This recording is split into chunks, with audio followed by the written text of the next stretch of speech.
Mas Jesus está fazendo o quê? Ele está semeando um novo modo de habitar a vida. Jesus, na verdade, está ensinando a verdadeira arte de viver. Cara, é por isso que, por um lado, Jesus é sim um filósofo, ou melhor, um sábio que fundou, entre aspas, uma escola de filosofia, porque é isso que as escolas de filosofia tentavam dizer. Os outros estão cegos? O meu caminho é aquele que vai abrir os olhos de vocês. Jesus não era um filósofo por outro motivo, é porque ele já era sábio. Ele é o sábio. Ele não era um amante em direção da sabedoria. Ele é a sabedoria. Começa agora o BTcast. Teologia é nosso esporte.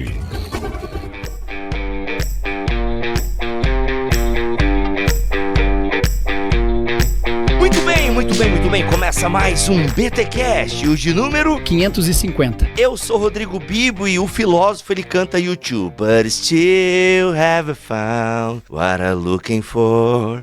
Esse é o filósofo. Eu sou o Erlan Tostes e enquanto os filósofos pensam, Jesus pensa e faz. É louco, o que é isso? Eu sou o Marcelo Cabral e Jesus não foi o maior filósofo que já existiu. Mano, o maior é Jesus, o maior psicólogo que já existiu. Eu lembro que na época eu li, cara, e eu não achei ruim.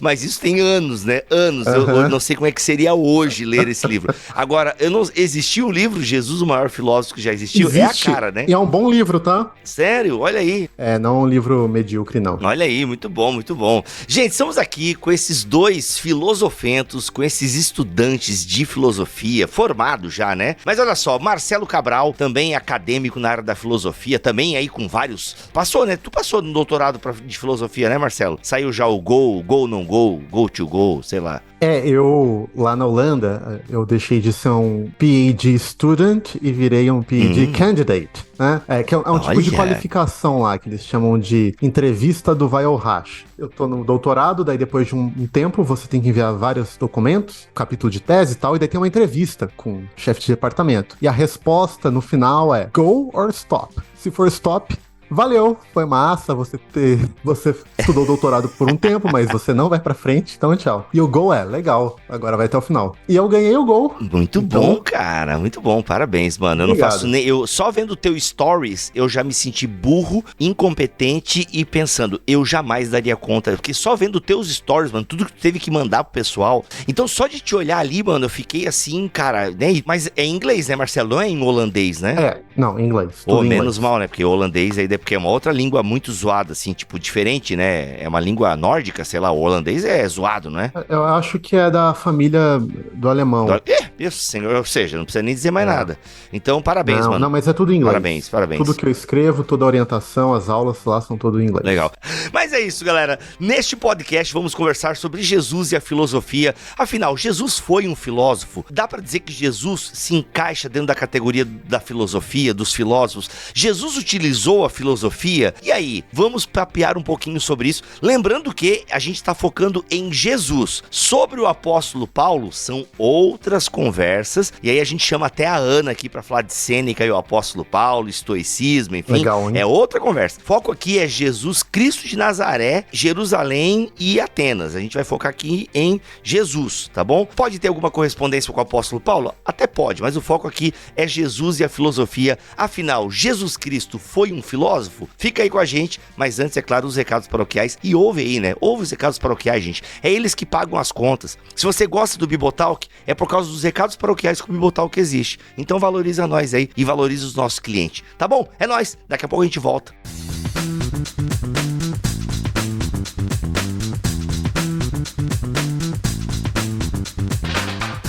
E nos recados paroquiais dessa semana, eu quero ter um papo com você aqui. Veja, a gente aqui no Bibotalk, nós temos uma vocação que é de levar boa teologia para servir a Igreja de Cristo no Brasil. Nós fazemos isso através de vários meios diferentes. Os nossos podcasts, como você está ouvindo agora, nossos conteúdos no YouTube, nós publicamos livros e nós temos também, para corresponder a esse chamado, uma escola de teologia, a EBT. Na EBT você tem vários módulos diferentes, você tem várias aulas ali onde você pode aprender mais da teologia, tudo com o intuito de edificar o corpo de Cristo. Mas eu quero falar especificamente agora de um módulo que nós estamos fornecendo e oferecendo no momento atual, que é um módulo sobre o Espírito Santo. Aquilo que na teologia sistemática nós chamamos de pneumatologia, que é o estudo da pessoa do Espírito Santo. Nesse módulo você vai aprender a doutrina do Espírito Santo, vai também aprender sobre os dons espirituais, sobre o fruto do Espírito, contando com professores como Guilherme Nunes, eu, Cacau Marques e o Rodrigo Bibo. E também temos a participação mais do que especial do Gutierrez Siqueira, que é uma autoridade no assunto. Alguém já disse aí que o Espírito Santo é o Deus esquecido, porque em muitas das nossas igrejas a doutrina do Espírito Santo não é muito enfatizada, não é mesmo? Mas nós não queremos deixar esse assunto no esquecimento. Então eu quero te convidar a vir estudar o Espírito Santo com a gente. Esse módulo sobre o Espírito Santo está sendo oferecido pelo valor de R$ 49,90. E aí você tem um acesso a mais de 20 aulas sobre esse assunto, acesso também a transcrições das aulas, material em PDF e um e-book dedicado à glossolalia, falar em línguas, não é? Então vem estudar com a gente, vem aprender mais sobre o Espírito Santo na EBT.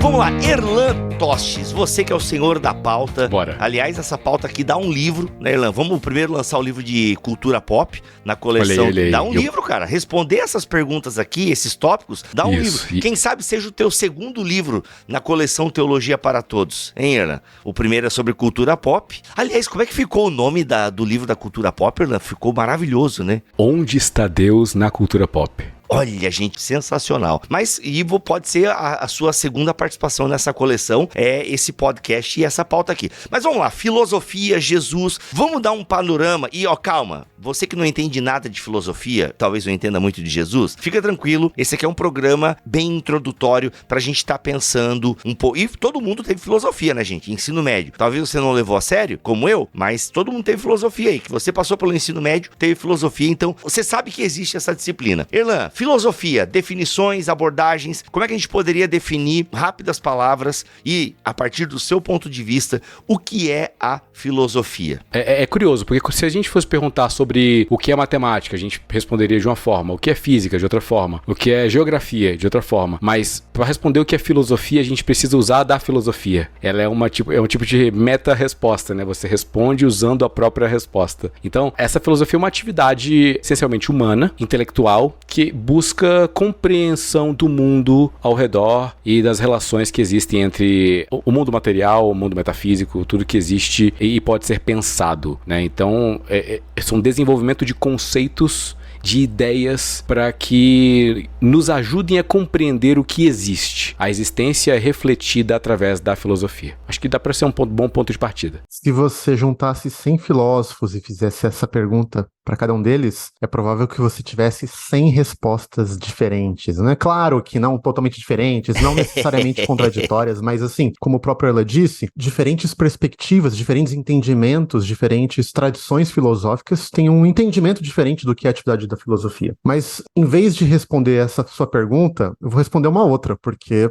é isso que o filósofo faz, né? A gente diz que quem faz a pergunta tá no controle de tudo, então deixa eu mudar a pergunta para eu assumir o controle aqui. Mas o que é filosofia e o entendimento dessa atividade passou por transformações profundas na história do pensamento, na história humana. Ou seja, o que é praticado hoje nas universidades, nos centros de filosofia, tem muito pouco a ver com o que era filosofia há 2000 anos atrás, ou se você quiser pensar lá no berço, talvez, da filosofia, lá em Atenas, 400 a.C., o que era filosofia é totalmente diferente, né? E talvez a nossa preocupação, eu gostei da resposta do Erlan, mas a nossa preocupação talvez não é tanto pensar o que é filosofia hoje, mas o que era filosofia naquela época, porque é aquela época que Jesus viveu. E se a gente quer saber se Jesus foi um filósofo, um grande filósofo, a gente tem que olhar para lá, né? Assim, de modo muito simples, quando a gente pensa filosofia hoje, eu penso em uma das disciplinas, melhor, um conjunto de disciplinas acadêmicas que envolve uma investigação sistemática de grandes perguntas sobre a existência, a realidade e as nossas capacidades de conhecer a existência e a realidade. O que é importante falar que hoje em dia, né, as pessoas pensam que filosofia é uma coisa meio de bar, que eu vou lá, depende da sua denominação, você pede uma breja ou pede um suco de uva, mas você fica lá filosofando. Gente, filosofia não é isso, tá? Claro que você pode ter a conversa de bar ou de saída de igreja, mas filosofia é um campo acadêmico que envolve investigações altamente sistemáticas, com metodologias muito apuradas e que demoram anos para serem adquiridas hoje em dia, e que pergunta e procura responder uma série de perguntas fundamentais, perguntas que muitas vezes as ciências não podem responder, porque são perguntas que não são esgotadas por uma investigação empírica, né? Elas envolvem elementos da realidade ou relações da realidade que são mais do que eu posso lá testar com um experimento. Perguntas do tipo, o que é a realidade? O que é a mente? O que é o pensamento? O que é o conhecimento? O que é o entendimento? Existe livre-arbítrio? É errado sempre em qualquer situação a tortura? É errado sempre em qualquer situação o aborto?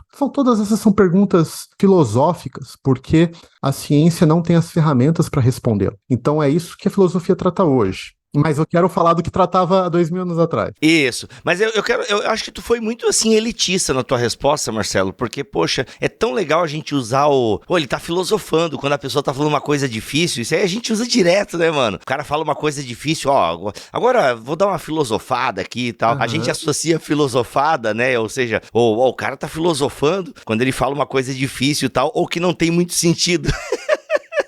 Então, é que eu acho que daí é um pouco menosprezar a filosofia, porque dificilmente se alguém... Você pode até num sentido figurado, alguém vai lá na cozinha e joga sal na água, você fala assim, olha lá, um grande químico, tá fazendo um experimento de química. Você pode falar de um jeito brincando, mas você sabe que para um químico profissional, ele vai ter anos e anos de treinamento, de estudo e conhecimento. E o que eu só queria apontar é que hoje em dia a filosofia está na mesma categoria, né? É claro que é parte da experiência humana a gente pensar sobre problemas, e é salutar, é bom que a gente pense, que a gente se dedique, e a filosofia ou o exercício filosófico, ela pode ser feito em vários níveis de especialidade, em níveis de aprofundamento, e pessoas sem formação acadêmica podem e devem filosofar. Minha única questão é que, às vezes, essa palavra é usada de um jeito que menospreza, né? E daí vale tudo, porque se eu posso fazer filosofia de qualquer jeito, em qualquer lugar, e tudo vale, eu acabo diminuindo uma tarefa que, para ser bem feita, é penosa, mas quando é bem feita, pode gerar coisas importantes e valiosas para a vida humana. Muito bom. Erlan, eu acho legal a gente pensar, né? O Marcelo levantou essa bola que a gente poderia ir para ela agora, ou dentro da tua pauta é legal a gente passar por outros tópicos ainda? Quero respeitar o senhor da pauta aqui, porque agora... Vamos continuar. Vamos continuar? Tá ótimo. Tá ótimo. Tá no flow, né? Eu acho... Nossa, esse braço eu achei sensacional, porque a gente pega o caso de Diógenes, por exemplo, né? Que assim, é considerado dentro das escolas de filosofia ali na Grécia, do Ático, um filósofo, porque teve um pensamento. E assim, é bem diferente do que a gente consegue compreender como filosofia moderna hoje, essas áreas sistematizadas, esses ramos que existem diferentes formas de pensamento. Zenão ou Diógenes são pensadores populares, são pessoas que refletiam a partir de uma forma diferente de se ver o mundo e, de certa forma, traziam novas perspectivas sobre essas questões fundamentais que o Marcelo trouxe. Acho que no volume 1 já do Dario Antiseri e do Giovanni Reale, do História da Filosofia, traz justamente essa definição de filosofia, né? A filosofia trata das questões filosóficas. E as questões filosóficas são as grandes questões da humanidade, sobre o que temos que fazer aqui, de onde viemos, para onde vamos, o que é o bom, o que é o justo, o que é certo. E a filosofia, ela justamente elabora melhor as questões de segunda ordem, que são justamente o que se faz a respeito daquilo que já existe. Então, a gente pensa sobre justiça. Aí a gente vai responder posteriormente como ser justo, o que é um governo justo, o que é uma boa cidade. Platão escreve a República, que justamente é um manual conceitual quase de como se criar uma cidade ideal. O que tem que ter nessa cidade ideal? A cidade está posta, mas agora o pensamento de segunda ordem, o que fazer ou como construir uma cidade ideal e o que tem que ter nela, entendeu? Então, ele vai no TET tu falar sobre pensamento, epistemologia, o conhecimento. Então, o pensamento existe. Agora, o que se faz a respeito dele, ou como nós podemos conhecer, de onde veio o pensamento, ele é uma reminiscência, é uma segunda navegação, é uma forma de reencontrar aquilo que já tínhamos antes, são elaborações, elucubrações posteriores àquilo que é de primeira ordem. A gente consegue, claro, ter esse tipo de pensamento com uma investigação sistemática, uma investigação séria e profunda, mas é também possível reconhecer um tipo de filosofia popular que está fora do academicismo, que são reflexões. Claro que beira muito a superfície, é algo muito pautado no senso comum, pouquíssimas vezes vai ser abordado isso em algum tipo de artigo ou publicação séria, mas ainda assim existiram pessoas ao longo dos anos, ao longo dos séculos da história da filosofia que se destacaram pelo pensamento popular, né? Eu trouxe o exemplo do Diógenes, Zenão e alguns outros contemporâneos ali dos socráticos. Sim, é tipo a teologia, né? Você tem a teologia popular, você tem a teologia acadêmica, e claro que a teologia acadêmica, né, com os seus métodos, com as suas formas e tal, ela nos ajuda a não fazer uma teologia popular de qualquer forma, né? Porque às vezes a teologia popular descamba para muitas coisas esquisitas e a gente precisa... E a teologia, como uma ciência, tem métodos, então a gente não pode abandoná-los, né? Mas é inerente, por exemplo, do cristão o fazer teologia porque ele está toda hora se relacionando com Deus,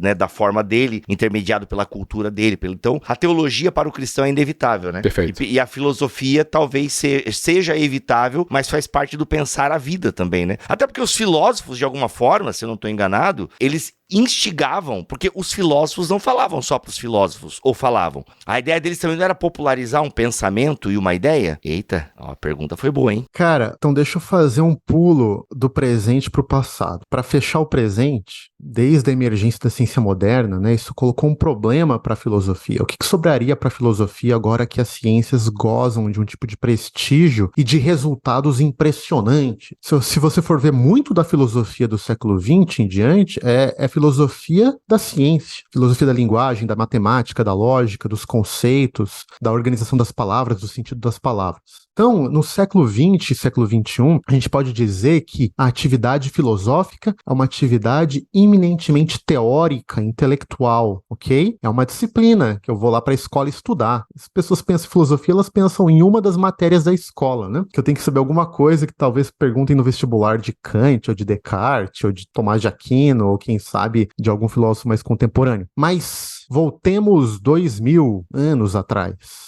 Pouquinho mais ou pouquinho menos. Um grande filósofo francês, o Pierre Hadot, do século XX, ele diz o seguinte: a filosofia no mundo antigo não era, em primeiro lugar, um exercício teórico. A filosofia no mundo antigo era um conjunto de exercícios espirituais que tinham por objetivo a transformação fundamental da vida. Por isso, a filosofia no mundo antigo ela era muito mais parecida com o que a gente pensa hoje da religião, né? Eu entro numa religião para buscar talvez a salvação da minha vida e para uma profunda transformação do meu self, do meu eu vou me colocar diante de diversas práticas espirituais, disciplinas espirituais, para que eu possa reeducar os meus apetites, reaprender o meu jeito de olhar o mundo, me recolocar como agente nesse mundo caído e ser parte, talvez, da melhora ou da transformação do mundo, né? Talvez você pense da religião desse modo.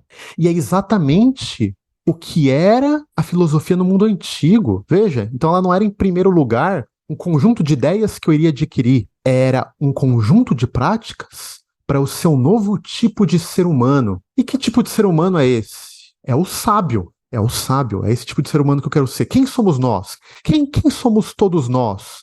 Somos os tolos. Somos um bando de tolos, correndo atrás de coisas fúteis, talvez de honra, talvez de prazer, talvez de roupas bonitas, talvez de um status, talvez de um assento na mesa do rei. Todos nós estamos fazendo o quê? Estamos correndo atrás do vento. E o que a filosofia faz? Ela me convida para eu abraçar um conjunto de práticas e um novo modo de viver para que eu possa, quem sabe, começar a me tornar um sábio. Um sábio que provavelmente eu nunca serei, eu nunca vou chegar lá, mas é o caminho que eu me coloco. Eu vou me tornar agora um amigo da sabedoria, ou um amante da filosofia, ou um filósofo. Filos, amor, sofia, sabedoria, todos sabem, né? Então veja, é muito diferente pensar o que era começar a participar de uma escola filosófica no mundo antigo. Não era meramente, eu quero aprender as ideias de Platão. Eu quero me tornar um ser humano radicalmente diferente. Ou seja, então moral, virtude, ética eram coisas que estavam bem no bojo, então, da filosofia nesse sentido? Completamente, né? Porque parte do que é ser um sábio é me livrar dos vícios morais, intelectuais, espirituais, que todos nós acabamos adquirindo e cultivando, e adquirir essas virtudes também morais, intelectuais e espirituais. E adquirir virtude é um trabalho longo, difícil, que envolve um profundo esforço, um esforço das minhas energias, do meu trabalho, mas do meu pensamento, do meu intelecto, da minha devoção, do meu tempo, de tudo que eu sou. Então isso é engraçado. Deixa eu contar só um caso que eu acho que ele é bem ilustrativo, né? Existe um mote que é provável que seja verdadeiro, né? Que na Academia de Platão tinha uma placa dizendo, sabe o que, Bibo? Não sei o quê. Dizendo que os ignorantes em geometria nunca entrem aqui. Os ignorantes em geometria nunca entrem aqui. Eu falo, cara, que coisa bruta, né? Mas veja, que para Platão e cada escola de filosofia no mundo antigo ia entender isso um pouco diferente, a atividade intelectual era uma disposição da alma, uma busca profunda do ser humano. E a nossa alma, o nosso pensamento, o nosso coração precisaria passar por uma série de etapas e progressos até que eu pudesse finalmente contemplar as coisas mais importantes. Então, o entendimento, o estudo da matemática e das formas geométricas era uma etapa que eu precisava me disciplinar, me dedicar, para que a minha alma estivesse preparada, então, para conhecer as coisas mais elevadas, inclusive as coisas da teologia. Então, isso é só um exemplo de que o estudo teórico, aquilo que a gente entende hoje como disciplinas da sala de aula, elas eram entendidas como práticas espirituais com o poder de transformar o self, o eu dos indivíduos.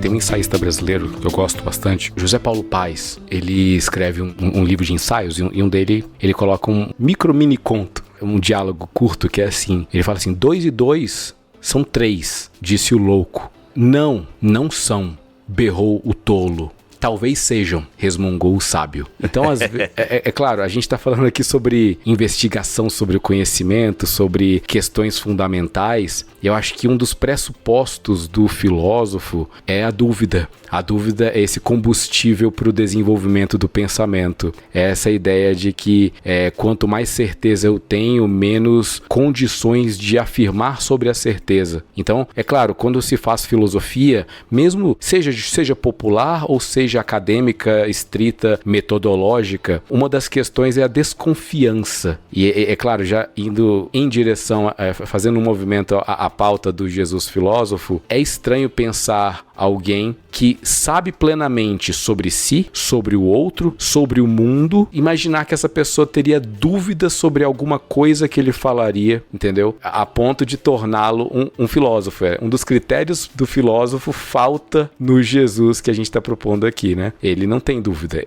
ele é dogmático, ele determina, ele decreta. Eita. E aí, como que a gente lida com isso? A gente pode caminhar para botar Jesus na roda, aqui, ou pelo menos na conversa. Exato, Então o filósofo é aquele que tem dúvida, é aquele que investiga, aquele que examina a vida, aquele que não tem certezas, aquele que está sempre investigando. Ok. E aí nós temos Jesus Cristo, que na verdade é teólogo, não filósofo. Mas tem filosofia na teologia de Jesus? Não, então, boa pergunta. Bibo, primeira coisa, no mundo antigo, eu não distinguiria essas coisas de como se filosofia e teologia fossem atividades totalmente separadas. É muito importante, eu acho que hoje em dia, a gente precisa fazer essa distinção, ok? O modo da teologia proceder, quando a gente pensa hoje em dia, é diferente da filosofia. Mas no mundo antigo, isso era diferente. Mas Jesus não era um filósofo por outro motivo. É porque ele já era sábio.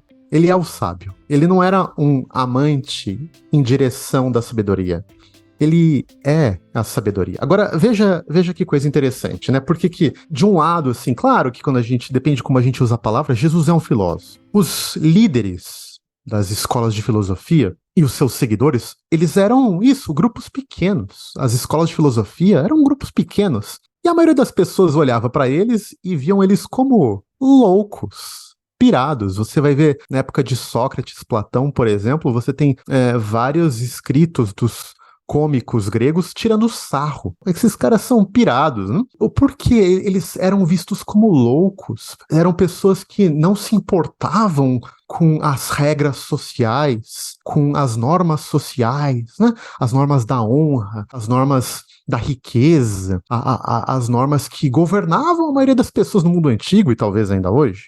Por outro lado, se você falasse com o filósofo e os seus discípulos, o líder da escola de sabedoria, ele diria: as pessoas talvez nos digam que nós somos loucos, mas eles é que estão cegos. As pessoas no mundo, elas estão cegas. Pessoas que acham que veem, acham que enxergam os valores, a verdade, a dignidade, elas acham que elas sabem a arte de viver, mas elas estão profundamente enganadas. Elas são cegos guiando cegos. Estão todas indo para o buraco. Ou todas vivem numa caverna achando que estão abraçando a realidade, mas estão lá perdidas. Veja só, né? Paralelos com a história de Jesus. Lembra lá em João 9, quando ele cura um cego, e o cego tem a experiência de ver, e vão lá os mestres da lei questionar ele, quem curou ele, porque como pode curar no sábado? Ele fala: bom, eu não sei, eu só sei que antes eu não via, e agora eu vejo. E depois, quando eles vão questionar Jesus, Jesus fala assim: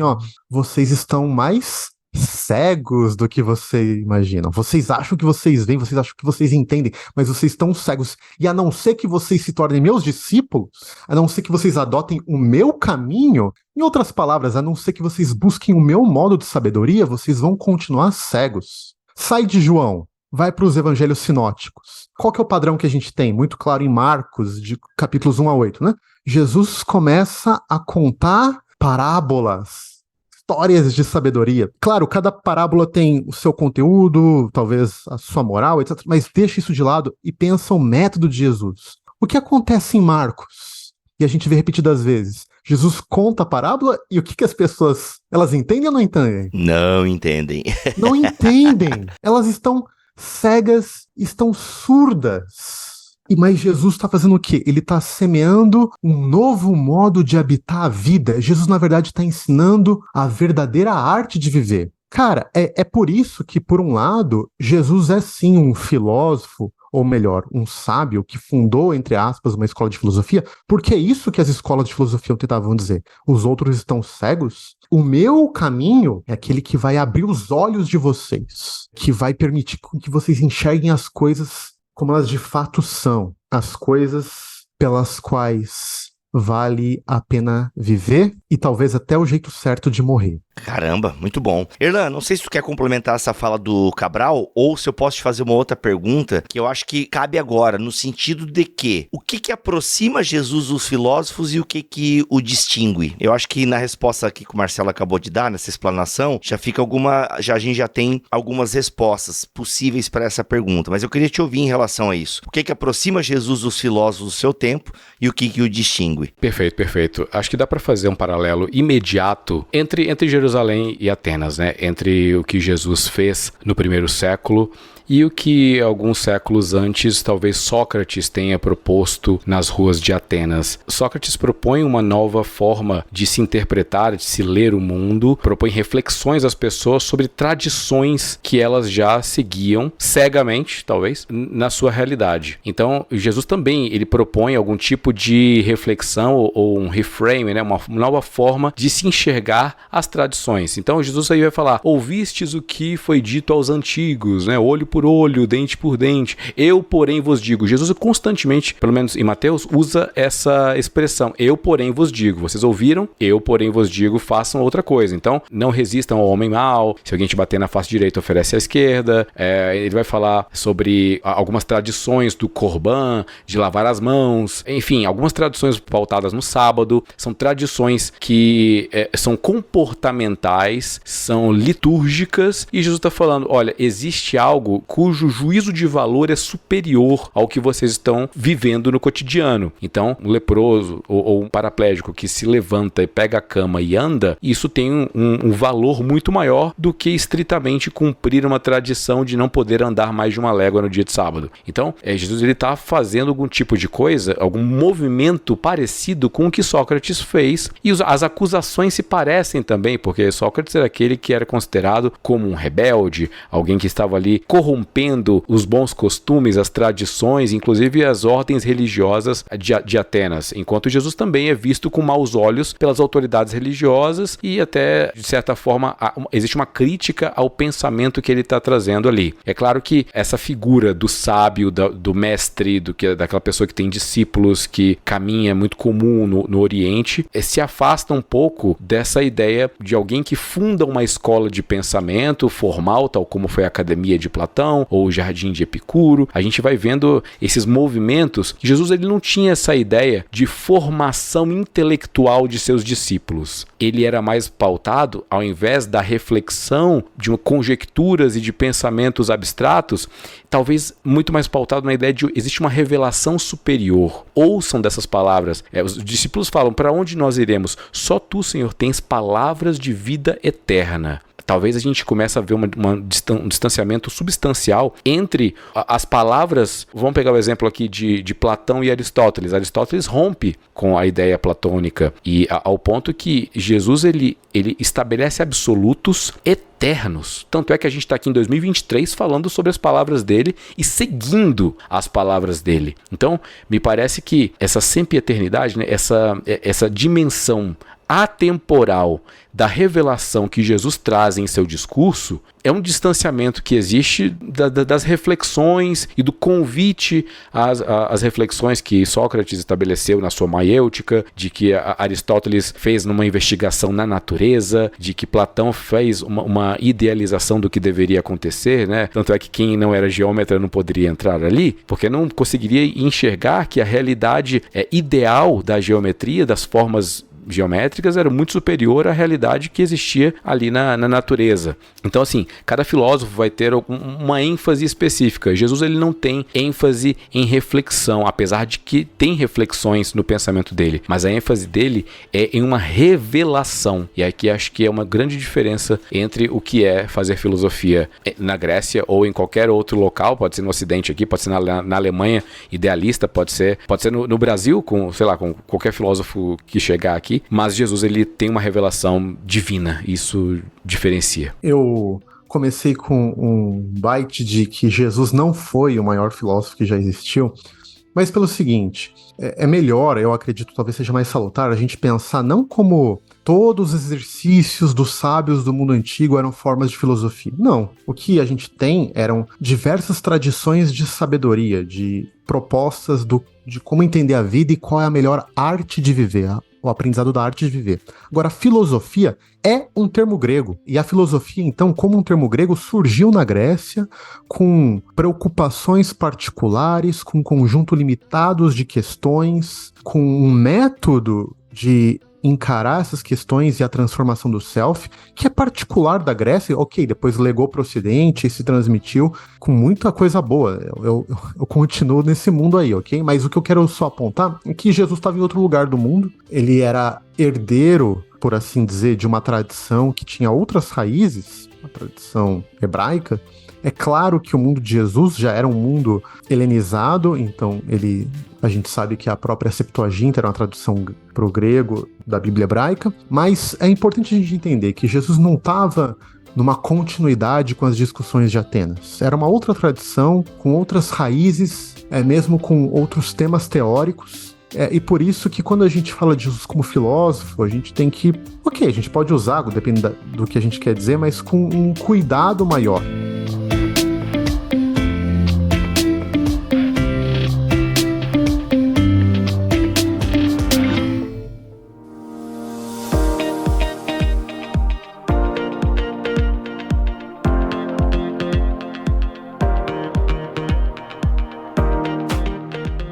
Seria interessante a gente falar um pouco, talvez provocar um anacronismo entre o que Jesus fez, falou e como ele se posicionou na sua época, no seu contexto do primeiro século, com alguns exemplos de filósofos mais contemporâneos, e é claro, já fazendo meia-culpa do anacronismo, mas tentar ver como que aquilo que Jesus fala e faz se aproxima, ou se distancia talvez, do que filósofos modernos, do que a filosofia um pouco mais dos últimos, 500 anos talvez, tenha se estabelecido entre os que se desenvolvem academicamente nessa área. Então, por exemplo... Olha, filosofia eu não sei, Erlan, mas na administração tem um livro muito famoso que é O Monge e o Executivo. E aí, quando o James Hunter escreve os princípios de liderança por trás do monge e o executivo, mano, é Jesus. O princípio ou seja, todo o princípio de liderança do monge executivo tem base em Jesus. E eu vou falar, tá? É legal esse livro do James Hunter, Como Ser um Líder Servidor. É muito bom, cara. Eu li na faculdade, é da editora Sextante, e o livro é bom. Ele pega vários princípios de Jesus. Eu tenho uma memória boa, né? Eu não sei como é que seria ler o livro hoje, mas eu tenho uma memória muito boa. Mas e aí, na filosofia, a gente consegue... E já lembrando, gente, o Erlan falou, hein? Desculpa pelo anacronismo. E aí, Erlan, o que a gente tem? Bom, a gente pode falar um pouquinho sobre a filosofia, principalmente europeia, um pouco mais moderna, e como escolas diferentes vão ter ênfases diferentes, baseadas inclusive em contextos diferentes, mas que em algum momento dialogam, ainda que de forma distante, com alguns ensinos de Jesus. Por exemplo, a gente tem uma escola especificamente idealista. A gente pode falar de Immanuel Kant, a gente vai falar posteriormente como Hegel fala sobre o espírito, a ideia de um ideal, algo que se desenvolve na sociedade e dialoga com elementos metafísicos e vai desenvolvendo a sociedade de diferentes formas. Jesus, ele fala de um ideal pautado em si. Ele é o caminho, a verdade, a vida, ninguém vê o Pai senão por ele. Obviamente, a gente está falando sobre um fator soteriológico, um fator que quem segue a Jesus, segue porque quem diz que é o caminho, é o próprio caminho, é o próprio Cristo encarnado, é o próprio Deus, que fala com autoridade. Mas quando alguns filósofos entendem que existe uma dialética, um materialismo dialético bem posterior, né, que vai movendo a sociedade, existe uma fé em um desenvolvimento social. Me parece que as bases filosóficas da modernidade buscam um Cristo que não é Jesus. Buscam uma forma de redenção ou uma negação da redenção. No exemplo nietzscheano, por exemplo, uma negação da necessidade de redenção. A gente vai vendo que essencialmente existem falsos cristos. É uma teoria minha que eu estou tentando desenvolver. Então, quando a gente fala sobre ética... Tá filosofando, né, Erlan? Tá filosofando. Tô filosofando da forma como o Marcelo disse que não era para fazer. Pira. Exatamente.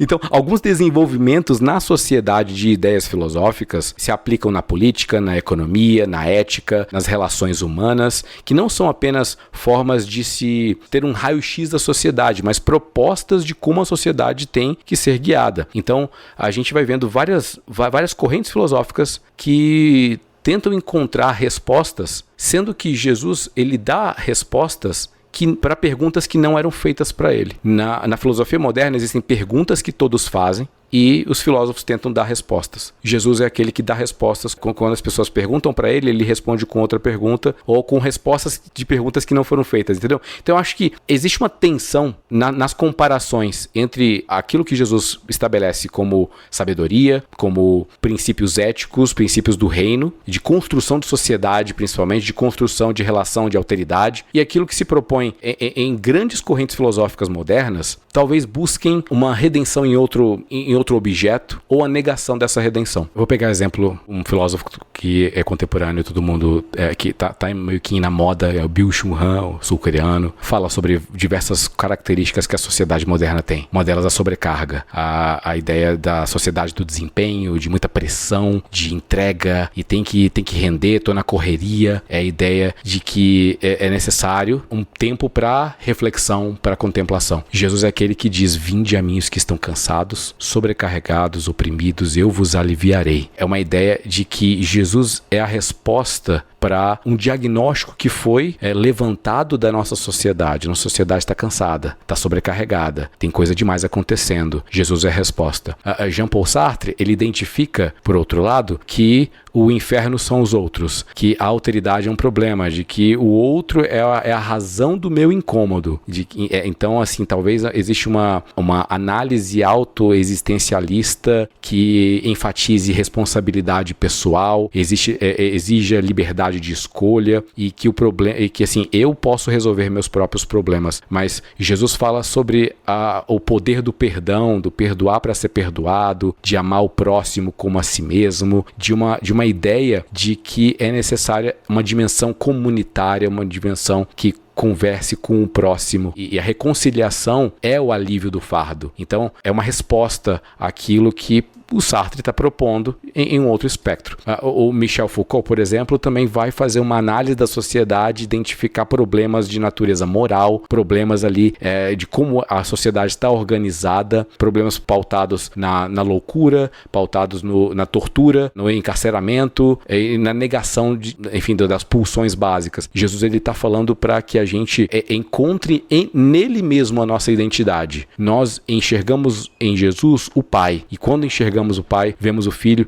e nós temos essa completude. Essa completude não é encontrada nas formas de sociedade, é encontrada no próprio Cristo. Então Jesus, ele responde todos os problemas sociais, e eu falo todos de forma capitular, sem medo de estar errado. Jesus responde todos os problemas sociais, existenciais que nós temos, porque de outra forma, para onde iremos se só Jesus tem as palavras de vida eterna? E Jesus eu acho que essa é a chave que a gente pode encontrar para se deleitar na pessoa de Cristo. Não como um filósofo, não como alguém que está propondo uma reflexão, mas para alguém que está entregando respostas eternas para nós, para que a gente possa aproveitar de forma plena um relacionamento com o Deus eterno. Acho o seguinte, que em todos os tempos, inclusive hoje, como você bem apontou, por mais que as pessoas sejam tolas, e eu sou uma delas, as pessoas elas estão sedentas por algum tipo de sabedoria para lidar com os problemas do dia a dia, com o problema da vida, né? Sabedoria simples. Então, não sei, eu vejo um monte de gente, por exemplo, que procrastina e queria aprender alguma sabedoria para deixar de procrastinar. Tem muita gente que, todo mundo, né, tem que lidar com desejos, impulsos, sentimentos, muitas vezes conflitantes, grotescos. Às vezes a gente tem desejos e sentimentos grotescos que a gente tem dificuldade de admitir até pra gente mesmo, e a gente busca sabedorias. Não é à toa os filósofos ou os influencers estão oferecendo aí maneiras de viver, maneiras de lidar com um monte de pepino que a gente tem com a vida, né? E é interessante se perguntar e olhar para, se a gente quer dizer que Jesus tem algo para oferecer e algo distinto, o que Jesus, por exemplo, nos ensinou sobre como lidar com os nossos desejos, impulsos, sentimentos, inclusive os conflitantes, os grotescos. Outra preocupação que perpassa todo mundo é a questão da morte, né? E você falou dos filósofos modernos, isso talvez é um dos temas que una de um Heidegger até um Platão, até um estoico, até um Sêneca, que é a questão da morte, que está aí para todos nós. E é interessantíssimo que o tema da morte é um tema fundamental na sabedoria de Jesus. A morte está aí, né? A questão é que a morte pode ser uma passagem para uma nova vida, para um novo modo de viver. O que significa amor? E o que significa o modo que o próprio Jesus encarou a morte? O que significou a morte dele? Então, vejam, tem vários elementos costurados. E deixa eu apontar um último aí que você chamou a atenção. A questão dos valores que guiam nossa vida. É muito batido a gente, eu não sei em quantos mil BTcasts já se falaram das bem-aventuranças, né? Mateus capítulo 5, a entrada do Sermão do Monte, em que Jesus sobe lá a montanha como um novo Moisés e junta lá os discípulos ao seu pé e começa... Não, mas o que Jesus está dando para eles, gente? Um caminho de vida. E falava, vocês são a luz do mundo, o sol da terra. Tecendo lá um discurso que é um modo de viver distinto e certos valores bem contraculturais, se você quiser, que eles falam, o seguinte, se você quiser ser sábio, é esse tipo de valor e de vida que você vai ter que buscar. Você vai ter que buscar a vida dos pobres de espírito, dos que têm fome e sede de justiça, dos que são puros, etc., né? E se você pegar o quinto e último discurso ainda no Evangelho de Mateus, você vai ver que a sabedoria que Jesus está trazendo, ela é uma sabedoria que eu não encontro meramente dentro de mim mesmo, mas eu encontro quando eu me atiro em serviço do outro. Aquela passagem em que Jesus fala, ó, se você não deu comida para o faminto, não deu água com sede, não vestiu o despido, não ajudou o pobre, não visitou o cativo, etc., você deixou de fazer essas coisas para mim.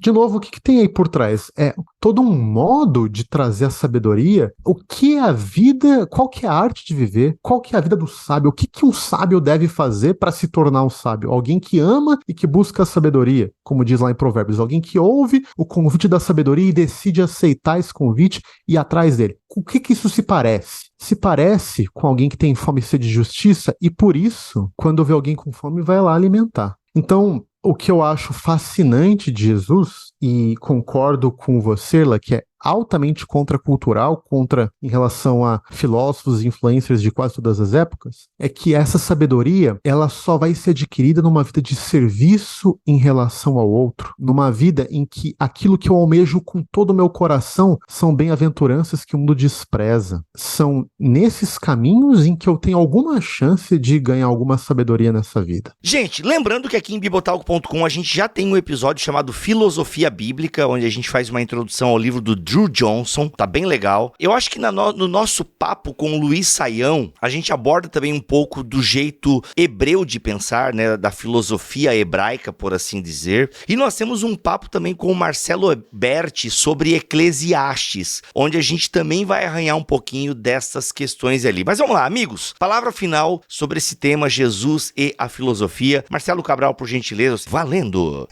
É um universo tão vasto pra gente discutir Jesus como filósofo, que não é à toa que existam vários podcasts aí. Talvez um ouvinte dedicado do Bibotalk poderia fazer uma playlist só de todos os BTcasts que tocam, né, na intersecção entre Jesus e a filosofia, Jesus e a sabedoria. E talvez isso vire um ótimo curso, viu, Bibo? Um próximo livro seu aí. Olha aí. É só você transcrever que tem muita coisa boa. Mas um dos pontos que eu gostaria de ressaltar que para mim é uma questão bem importante, na verdade não é bem importante, é central na vida de Jesus, na sabedoria de Jesus, é que para muitas pessoas a busca da sabedoria é um exercício daquilo que funciona para minha vida, de como eu posso ser mais bem-sucedido, como eu posso encarar melhor os meus desejos, emoções e conflitos, como eu posso ter relacionamentos mais saudáveis, como eu posso ser mais virtuoso, como eu posso ser mais sábio.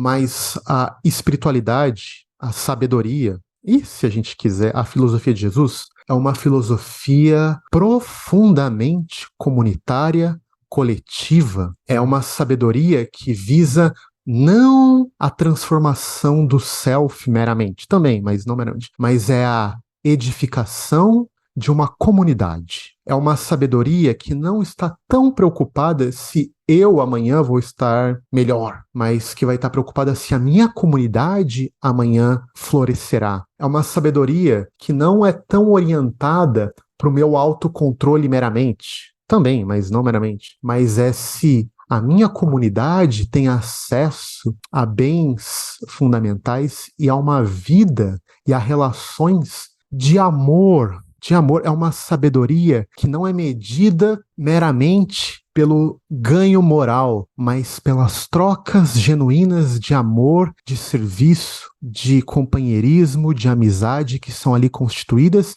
e que dão significado para a vida. Então, talvez seja uma das coisas bem contraculturais do movimento de Jesus. Não é sobre eu me tornar mais sábio, mas é sobre a minha comunidade ser cultivada como um jardim que floresce. Caramba, muito bom. Erlan, suas considerações finais. Perfeito, Bibo. Acho que a gente pode, com certeza, concordar com esse complemento do Marcelo. E eu queria recomendar um livro que eu acho que faz um diálogo muito legal de três aspectos, né? Desse aspecto cristão, do aspecto filosófico e até da cultura pop também, né? Já que é esse viés que eu tô lançando no meu livro. Quem tem medo do pós-modernismo, do James K.A. Smith. Eu acho um livro sensacional.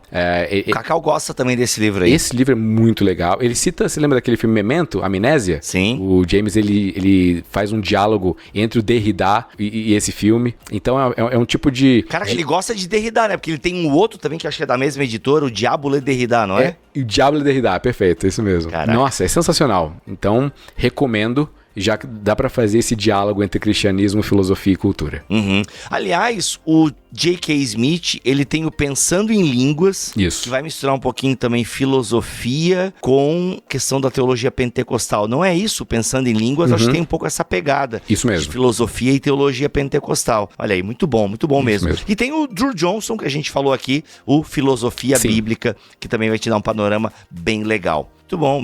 Muito bom mesmo. Marcelo, obrigado pela tua presença aqui neste podcast. Valeu, queridos. Um beijo no coração. Erlan, muito obrigado pela tua participação aqui neste BTcast e até a próxima, hein? Tamo junto, Bibo. Tamo junto. A gente tá... Já tem um tempinho já, né? Aqui, uns bons anos que a gente tá aí nessa jornada aí no Bibotalk, né? Precisando, tamo junto. Tamo junto, cara. A gente sempre berra, Erlan, com certeza. Gente, ficamos por aqui. Voltamos na semana que vem, se Deus quiser assim permitir. Fiquem todos na paz do Senhor Jesus.